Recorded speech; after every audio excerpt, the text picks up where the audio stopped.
Main menu. This device uses a primarily black background theme because with AMOLED displays, each pixel generates its own light, so there's no need for backlight, so you get really true blacks on this.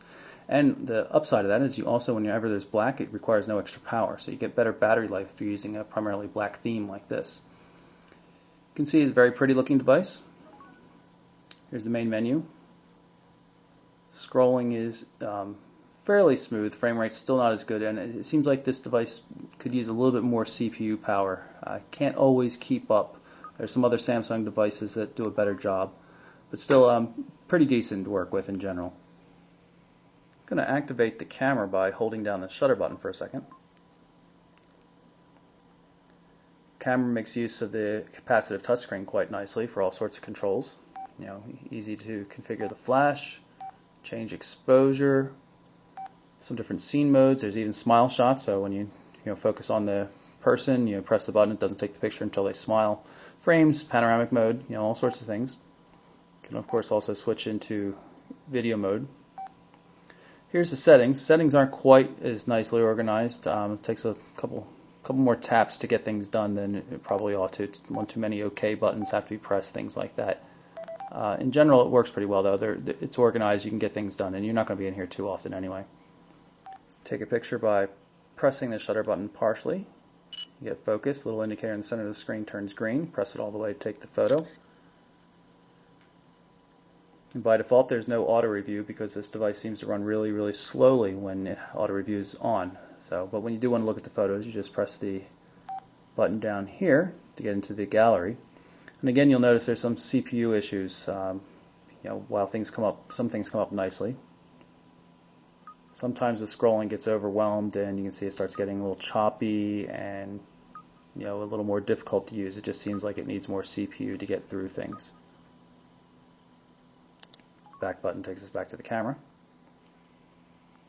Now this is an 8 megapixel camera and it takes really fine photos. Sometimes it's a little slow in operation, maybe the focus isn't as exact as it ought to be, but in general I've been very pleased with it. Camcorder mode is very nice as well. You can take some nice high-resolution videos. It's no HD, but you can get as high as 720 by 480 widescreen view, which is pretty slick.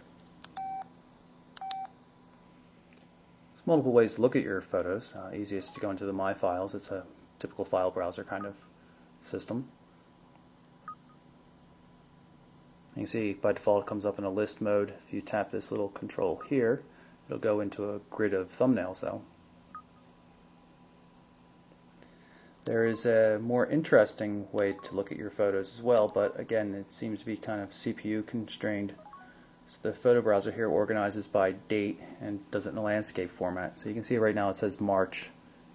If I can grab this, you can switch through different months and you can see this is the stuff we just did now in April. Scroll backwards and sometimes the thumbnails don't get generated properly. You can see it's very jagged. If I move in closely you might be able to see that.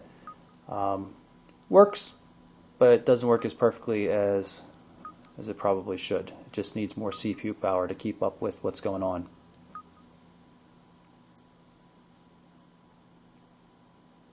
And you can see an example right there how pixelated it is. It just hasn't generated the image yet.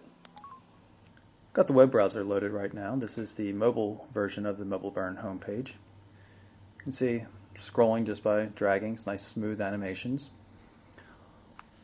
Also works in landscape mode because of the rotation sensor.